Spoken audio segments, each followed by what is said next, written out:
What I got, you can't buy. It resides between my eyes. Walked through the fire, came out better on the other side. See, life's like a beach if you find the sand. And right now, I'm feeling like 100 grand. You are listening to Inspired Insider with your host, Dr. Jeremy Weisz. Dr. Jeremy Weisz here, founder of InspiredInsider.com, where I talk with inspirational entrepreneurs and leaders. Today is no different. I have Tim Westbrook of Camelback Recovery, and I'm going to formally introduce Tim in a second. And Tim, I always like to mention other episodes people should check out of the podcast. And because, Camelback Recovery is a mental health clinic, addiction treatment, sober living in Arizona. Tim also has outpatient treatment centers as well. But, I had Tony Grebmeyer on who runs Ship Offers, and he openly talks about his struggle with addiction and how he kind of turned his life around. So people should check out that episode. And Tim, I don't know if you know Tony or if you've had him on your podcast, but you should. And I'm happy to introduce you guys. Also, Dan Cashel. I'd love that. Do you know Tony? I don't. Oh, okay. But yeah, I'd love to introduce him. Great. Dan Cashel is a good friend, and I bring that up because Tim and I were introduced by Alex Mendozian, and I know you know Alex through Genius Network and Joe Polish, and Dan did work with Genius Network for a number of years. So check out the episode I did with Dan Cashel. And before I introduce Tim, this episode is brought to you by Rise 25. Rise 25, we help businesses give to and connect to their Dream 100 relationships. How do we do that? We help you run your podcast. For me, the number one thing in my life is relationships. I'm always looking at ways to give to my best relationships. I found no better way to do that than to profile the people and companies I most admire on this planet and have them on my podcast. Shout from the rooftops what they're working on so people can discover them and what they're doing. And so if you've thought about podcasting, you should. If you have questions, you can go to rise25.com and ask us anything you want. We're happy. We've been doing it for over a decade. And so just let us know. And we'll talk about Tim's podcast as well. Tim Westbrook is the founder and CEO of Camelback Recovery. It's in Phoenix, Arizona. Before getting clean and sober, and their struggles with substance addiction that affected his everyday life. And by March of 2011, Tim hit his bottom and became willing to go to any lengths to get and to stay sober. And really through his journey out of addiction and into recovery, he's experienced and helped others experience the strength and hope of lifelong sobriety. And his passion for health and fitness and changing people's lives allowed him and inspired him to open up Camelback Recovery. And really accounts for his passion and determination to make sure they have the highest success rate they can with people. So you can check everything out at camelbackrecovery.com. And Tim, thanks for joining me. Jeremy, thanks so much for having me. I appreciate it. And hopefully I can share something that helps somebody else today. Take us back to 2011. Ooh, okay. So 2011, I can kind of give a quick version of my story. And I think that might be helpful to give people some insight. So, April 19th, 1996, I'm a sophomore at UC Davis. It's picnic day, the biggest party of the year, 200,000 people. The day starts at 8 a.m. with Bloody Marys, moves on to beer pong, keg stands, and singing Piano Man, arm in arm with my fraternity brothers. About 2 a.m., I'm like, see you later. I'm going to the Nard. I get in my car to drive to Oxnard. About 2 hours later, I fall asleep at the wheel. The guy behind me watches me veer to the left, flip over 3 times, and end up on the other side of the freeway. He finds me curled up in a little ball in what used to be the driver's seat of my Toyota pickup, amazed that I'm still alive. I spent 4 days in ICU, 28 days in 24-hour care, 6 weeks in a transitional living home for brain injured adults, 6 weeks in disability classes at Ventura College. I don't remember 2 weeks of my life. Nurses ask me to name animals. I say dog, cat, mouse, mouseketeer. Dr. Judy said to my family, he'll never fully recover from this traumatic brain injury. He'll never go back to UC Davis. But I fought hard. People used to say, God has a plan for you, Tim. That's why you survived. But at the time, I believed that I survived because of the house painting business I ran over the summer, doing my own sales and marketing and advertising and hiring and firing employees. That's how I got my brain to recover. I was the GM of a painting company when I overdosed on GHB at a company event. I get fired. The next GHB overdose, I'm out partying with friends. They put me in a cab. I wake up in jail. The next overdose, I'm out partying with my cousin Brian the night before Easter. My stepsister kicks me out of her house. Nothing stops me. I was offered the VP position of another painting company, and I'm running the largest startup division ever. And by my third year, I'm the number 2 division in the country. Work hard, play hard. That's my motto. Our company retreats are in Vegas, Cancun, Miami, Park City. And every single time, I'm the most fucked up person there.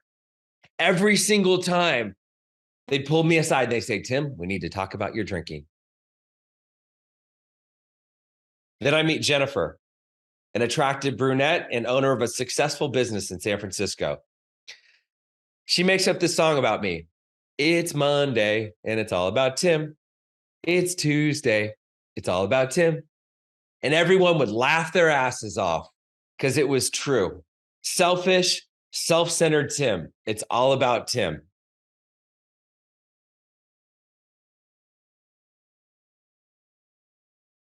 Soon, I'm fired again. Fuck them. Yeah, I work hard, but I drink hard, and I do drugs, but I get results. So I take off with Jen first class to Europe. We stay in 5-star hotels for 3 months, propose with a huge diamond ring, get married at a fancy resort, buy 5 homes in Arizona.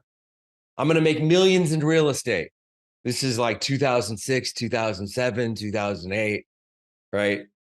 3 years later, I kiss Jennifer goodbye on a Friday. I pick up my friend Sepp, who's in town from San Francisco.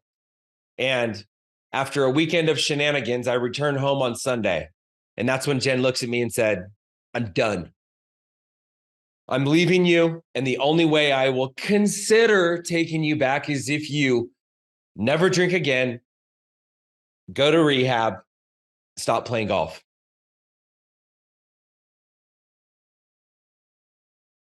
Two days later, I go to my first AA meeting ever.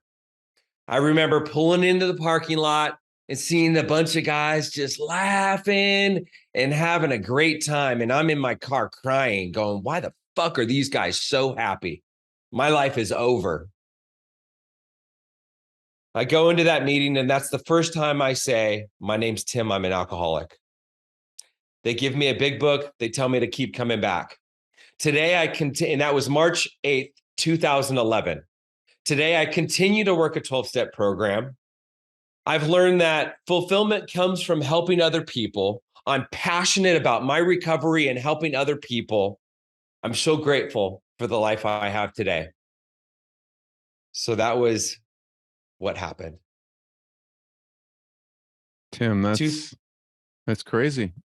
And for people listening, it's always a journey, right? So it's not like it stopped then. Talk about the constant journey of staying on track. So for me, working a 12-step program, the 12-step program, that's my foundation. And, a lot of people talk about, doing the work, right? And so for me, doing the work started with the 12-step program, and doing the work of the 12-step program doesn't mean just going to meetings. Because I've heard people say that I've gone to meetings. It's like, oh, did you work the steps? Did you get a sponsor? Did you do the deal? And they're like, no, it doesn't work. You can't say it doesn't work if you don't actually do it. And doing it Working a 12-step program means you take, number one, you take suggestions. I had to realize that my best thinking got me where I was. And if I wanted something different, if I wanted my life to look different, I had to take suggestions from other people. So I found a sponsor that had what I wanted, and I did what he told me to do. I went to meetings 1 or 2 times a day. I did a gratitude list every single day. I called 3 people in the program every single day. I worked my 12 steps. I got a service commitment. I got lots of service commitments, and I continued to be of service. My first couple years, I was going to 1 or 2 meetings a day, and my whole life was surrounded around recovery. And that was around the 12. And what I mean is the 12-step program, hanging out with people before the meeting, and then hanging out with people after the meeting, playing golf with people that were in the 12-step program, going to 12-step related events. That was what I needed. So that was my foundation. But then after that, I continued because here's the deal. Like, my drinking and using, my behavior, my alcoholic behavior, which is the selfish, self-centered, lying, cheating, and stealing. And I'm not talking about robbing a bank, lying, cheating, and stealing. I'm talking about just being dishonest, being a dishonest person, and doing things that I'm not proud of, doing things that I don't feel good about, doing things that are not aligned with my values. The reason why people feel restless, irritable, and discontent is because their behavior is not aligned with their values. And so, because I feel the guilt and the shame, I don't feel good. I want the solution. The solution is the drink or the drug.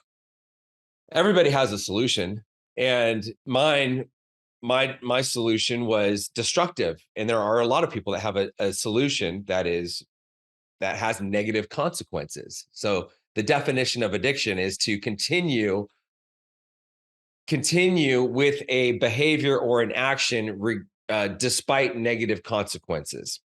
And so that was, and so for me, the 12-step program, as I said, that's where it started. But then there's lots of other things. I started doing yoga, which yoga, mind, body, spirit, the principles of yoga are aligned with the principles of AA. And so there's yoga. Then I started doing CrossFit, and there's that community, the community, like health and fitness is kind of that's my thing. That's my jam. And so I've done Ironman a couple of times. That was amazing. As I told you earlier, I'm training for rim to rim to rim, which is 50 miles and 10,000 feet of climbing, which is that's kind of, I guess you can call it kind of like my passion project. It's not a passion project, but it's kind of like a passion project. Like, that's what I'm focused on. And guess what? I'm focused on that. And therefore, all of the things that I do are going to support that activity.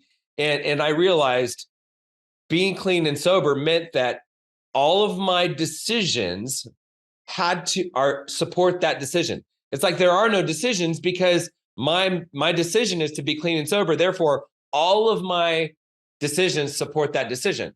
And so it's have you heard this story? If it makes the boat go faster, does it make the boat go faster? Mm-mm. Okay, I'm not going to.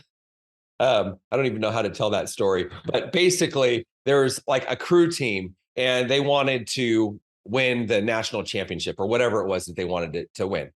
And the question, whether it's like, hey, should we go to this party tonight? Will it make the boat go faster? Should I drink a 12-pack of beer? Will it make the boat go faster? No. Therefore, the decision is no. Should I go? Whatever the decision is, does it make the boat go faster? And so that's the only question I need to ask is, does this support my recovery? Does this support my health? Does this support my well-being? Because today it's not just like, oh, I need to stay sober. And I think it's okay for people at the very beginning. I just got to stay sober. I need to make it to 24 hours. I need to make it to 30 days. I need to make it to 60 days. I just got to stay sober. I just got to stay sober. That's not long-term. That doesn't work long-term. Long-term, it has to be focused on living my best life, doing things that I love, doing things that bring fulfillment. And I was talking, I don't remember who, I was talking with somebody else about this, about exercise, because I'm very fit. And he asked me, man, how do you stay so fit? And it's just, I think about people that are they do the yo-yo diets, or they do they have these goals to go to the gym every single day and get super fit. And then that's not long-term.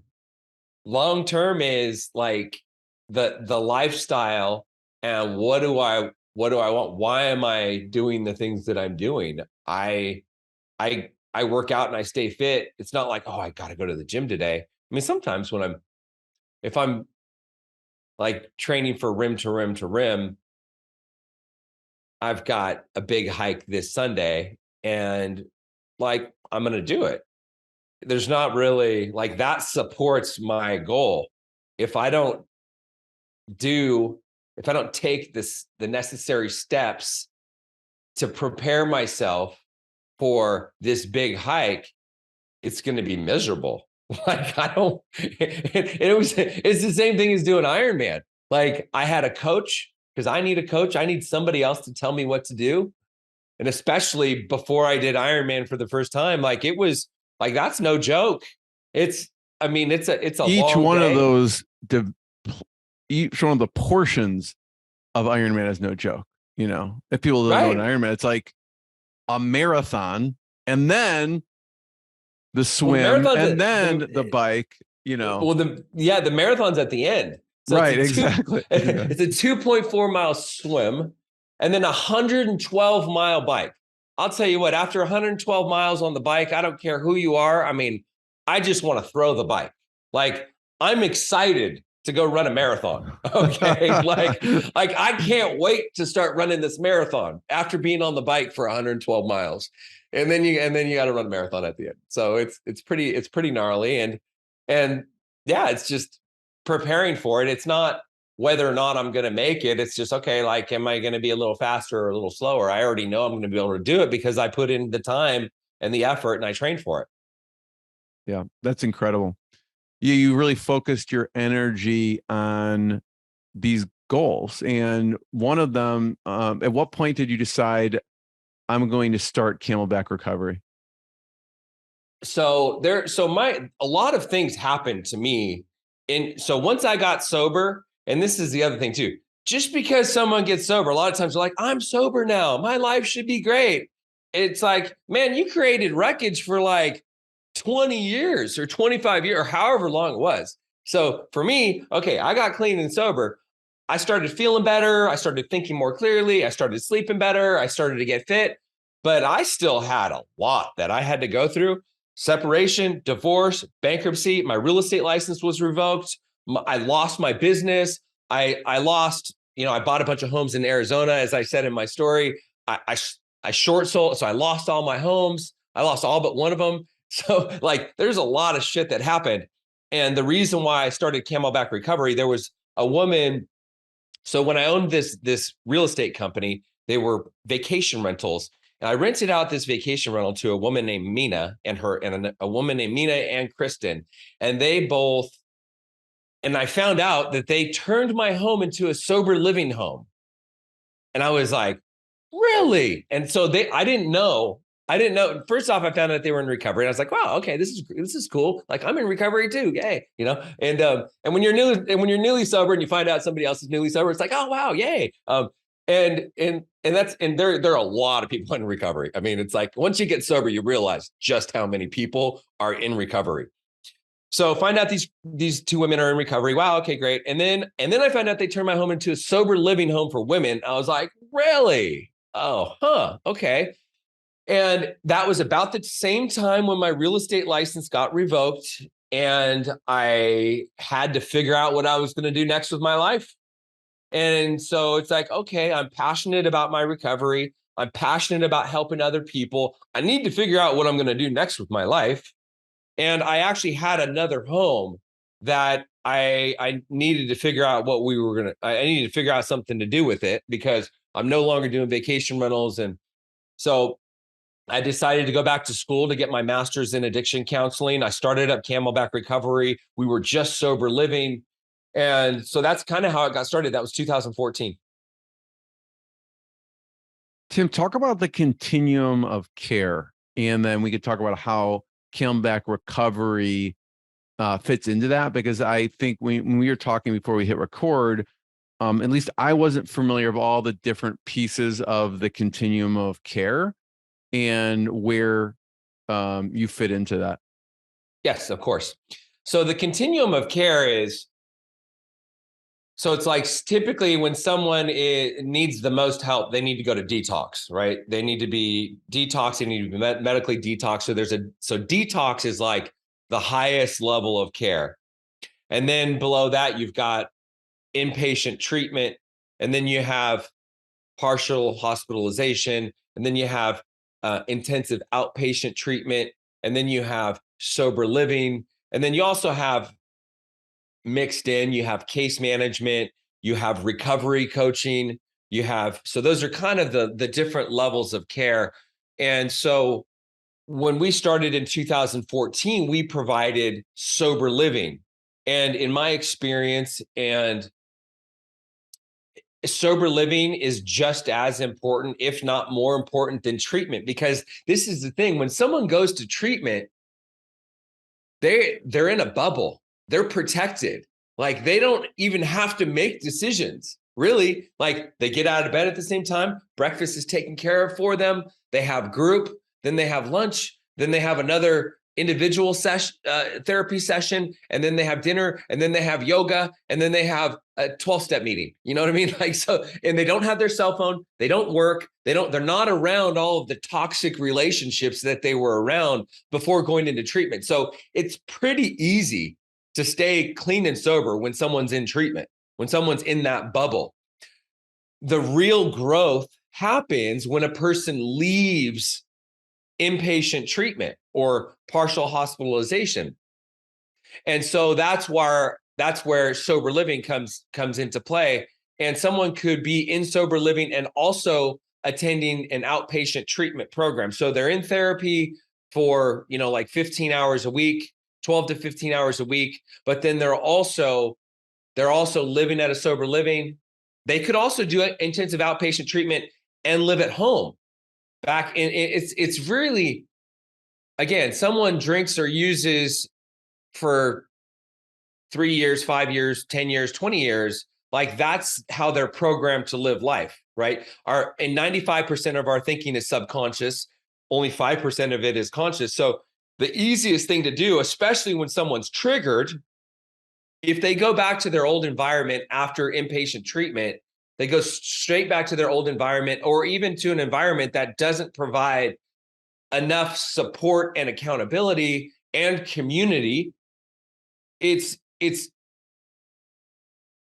like they're setting themselves up for failure. More than 90% of people fail, meaning they relapse within a year after leaving treatment. The reason being, most people relapse. And the reason most people relapse is because they have to learn how to live. And setting someone up for success means they go to a good, high quality, sober living like Camelback Recovery. Our program is based upon our 5 pillars: accountability, support structure, community, and purpose. So they're in our sober living. They're also going to outpatient treatment. And while in outpatient treatment, they're getting the clinical work done, the trauma work, the EMDR, the all of the other stuff. And then they live in a supportive environment, and we drug test a couple times a week. We breathalyze randomly. We provide gym memberships. We provide all the food. The food's good, high quality, organic whenever we can. Food and nutrition is such an important part of recovery. Most people, before they get clean and sober, they're eating a bunch of crap and a bunch of junk food. There's curfew. We require 5 units of self-care per week. So it's just a whole, people have to learn how to live life differently. Now, so Camelback Recovery, we recently opened up an outpatient treatment center, which I told you about. And so someone can come into our program, into our PHP program or IOP. So they can start at PHP, which is essentially inpatient treatment. They live in one of our sober living homes. They're attending PHP, a partial hospitalization, which is like inpatient treatment. And then they can step down to IOP while living in one of our sober living homes. And then they can step down to sober living, where they're just living in the sober living home. They have a purpose, they have a job, they're working, they're going to school, they're volunteering, they're doing something productive with their time. So that's necessary. But the thing about us having all of the different levels of continuum, or all the different levels of care, is that if someone's in our IOP, or if they're in our sober living and they relapse, we can send them back to PHP. Now, before we were providing clinical services, if someone relapsed, we would refer them out to another treatment center. And may have a different 50% structure, it may have different values, it may have different things. It's not related to sober living.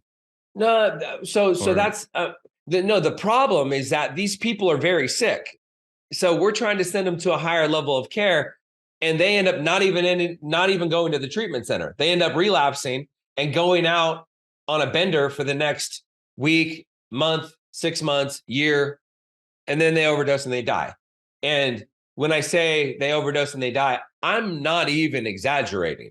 Like I've seen that happen so many times. I can't even tell you how sad it is to see people come into our home and then they start getting a little sideways, and then they think that this recovery thing, I don't need this, I'm good, or let me just go out for a little bit and let me test the waters again. And they overdose and they die. I mean, like it's not even an exaggeration. Anybody that has any experience with treatment will tell you the same thing. People overdose and die all the time. And it's so sad. And especially what happens when people, they get a little bit of time under their belt. So they're clean and sober for a little while. They're in our sober living, or they're in someone else's sober living, or they go back home. And then they decide to go back out, and they think that their tolerance is as high as it was when they first got clean and sober. Boom, they're done. They're done. Next thing you know, they overdose and they're dead. I mean, it happens all the time. There was how long are people typically, I don't know if there is a typical, but staying at Camelback Recovery? So the sober living is typically So sober living is typically 3 to 6 months. And I would say really like a year in recovery, a year focused is a solid start. Going to treatment for 30 to 60 days and then going back to just living life on their own, it's not enough time. Like it's not enough time.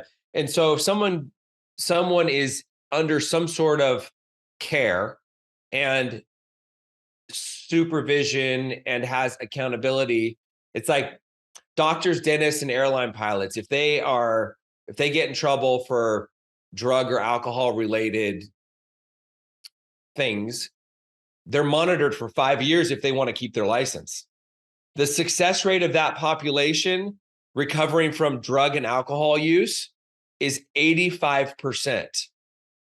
So that just goes to show it's the longer someone is under care, monitored, held accountable, the higher the likelihood it is that they're going to stay sober for the rest of their life. And I think the statistics, these are the statistics that I heard.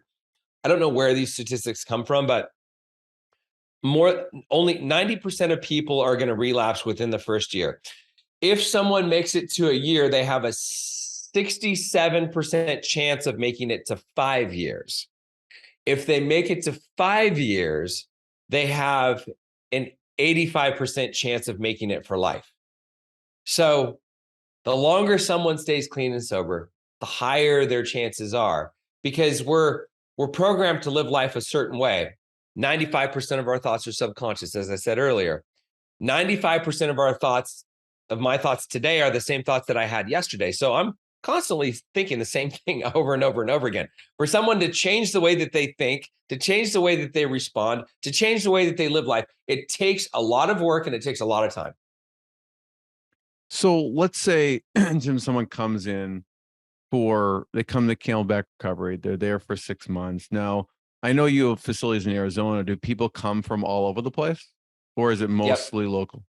They come from all over the place. They come from all over the place. I mean, we have a lot of people that come from Arizona, and I would say our sober living is known around the country. I mean, we're known around the country. I mean, we have people from around the world that come and stay with us.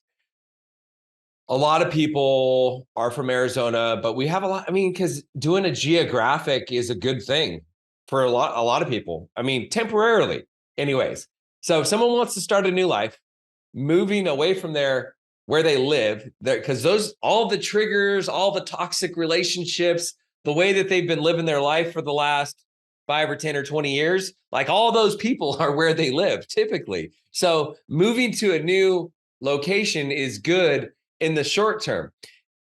And the reason why I say short term is because someone needs to do the work and learn how to live life differently, learn how to develop healthy relationships, learn how to, just make different decisions. So if a person does the work and they start attracting different people into their life, then it's good. So does that make sense? So it's easier to do a geographic in the short run, but if they want it to stick, they really have to learn how to live life differently. And eventually they can, and I would say if someone can leave for at least 3 to 6 months, or maybe even a year, if they can leave where they're from for at least 3 to 6 months, that's like that would be better. Going to treatment where you live is, sometimes it can be harder. It's not impossible, but it's good if someone can leave. Yeah. Let's talk about 2 scenarios. Let's talk about a great scenario outcome and a not great scenario outcome. Let's start with the good one. So 6 months, someone's doing great in the sober living facility. They're in Camelback recovery. What happens next once they leave? Okay, so I actually have a specific story I can tell you about. Okay, so we had a client, his name, I'll just use his first name. His name's Patrick. So Patrick went to inpatient treatment for 45 days. And so Patrick, he was an alcoholic, and I think he was also doing opiates, actually.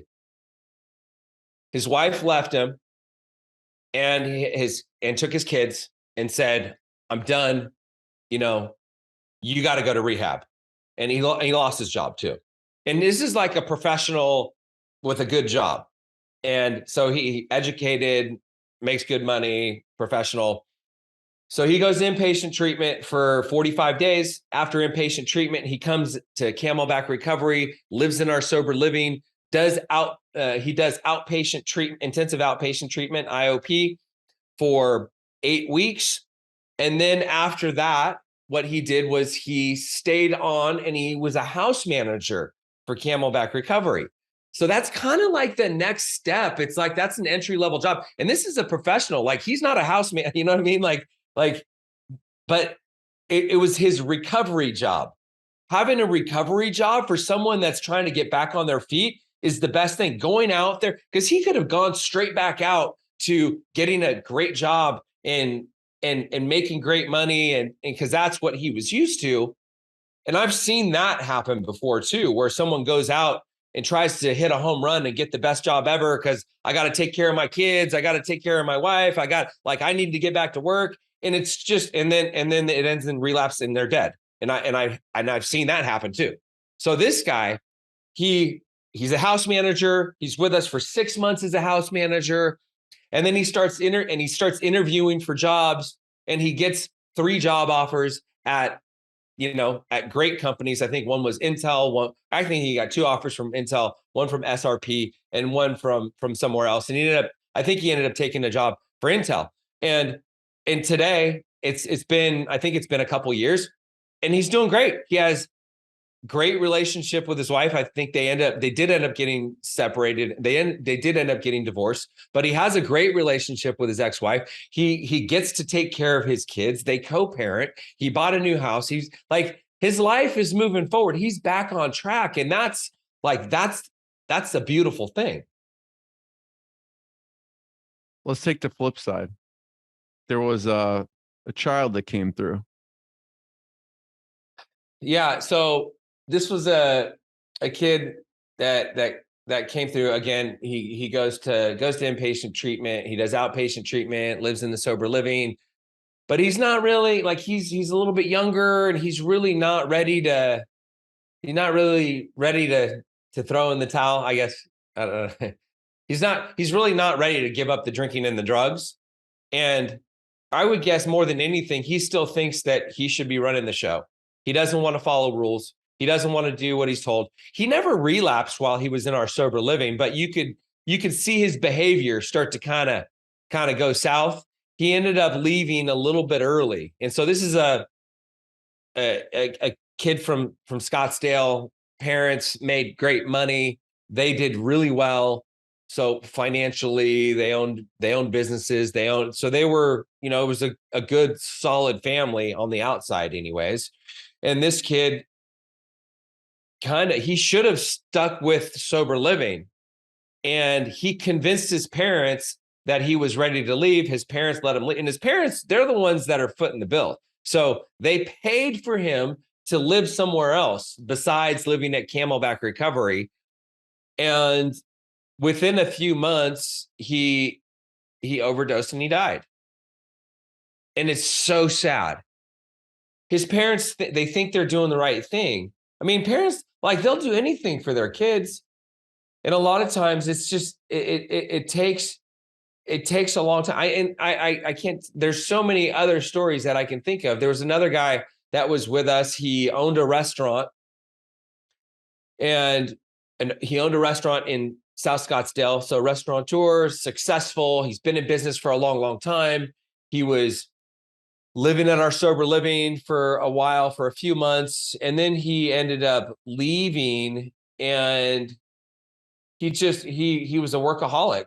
He's a workaholic, and he worked in the restaurant industry, and he drank himself to death. I mean, it didn't happen right away, but that's kind of what happens. This disease is cunning, baffling, and powerful. It takes lives. And so the longer someone stays in treatment, the longer someone stays connected, the higher the likelihood is that they're actually going to get better. And it's all about focusing on living a better life. That's been my experience. Tim, I have one last question, but before I ask it, first of all, thank you for sharing the stories and your journey. To say it was rocky is an understatement. So I really am, thankful that you got out of it, and you keep doing the work, and that, what happened to you wasn't a death sentence for you, because, really appreciate that, and you sharing your story. Yeah. And I would definitely be dead. There's no way that I would be alive. There's no way. I was crazy. I was a freaking disaster. I'm surprised that I lived as long as I lived. And I told you the story about the accident. I drank for 15 more years. So, just because an addict or an alcoholic has something that is so disastrous and catastrophic, and everybody else thinks, oh my God, he's definitely going to stop, or she's definitely going to stop after this. Like, I didn't stop. I would say that the bottom that got me sober wasn't even my lowest bottom. It shows the importance of a place like Camelback Recovery, because even that incident of being curled up and, being in a hospital for 2 weeks and that wasn't enough. And if that's not enough to stop someone, nothing is, until you put in outside, some support in there. So my last question, and I want to encourage everyone to go to camelbackrecovery.com to learn more, is just, someone's listening to this, they know someone who, or maybe suspect someone, a loved one, a friend who they either know or suspect is struggling. What should be the first thing that they do? How can they help? The first thing I think they should do is get a hold of somebody that's either works in treatment or is in recovery or somehow connected. I mean, I get messages and phone calls from people that I know, that I knew from elementary school, from college, from high school. family members. Like I get calls from lots of people. So if you know somebody that's either clean and sober, they're in and they speak about it, especially like I'm very public about my recovery and my sobriety. I'll help anybody. And either I'll be able to help you or I'll be able to send you to the right place. And it doesn't matter where you're at. It doesn't matter if you're in another part of the country, if you're in another part of the world, or if you're in Arizona, or if you're in California. It doesn't matter where you're at.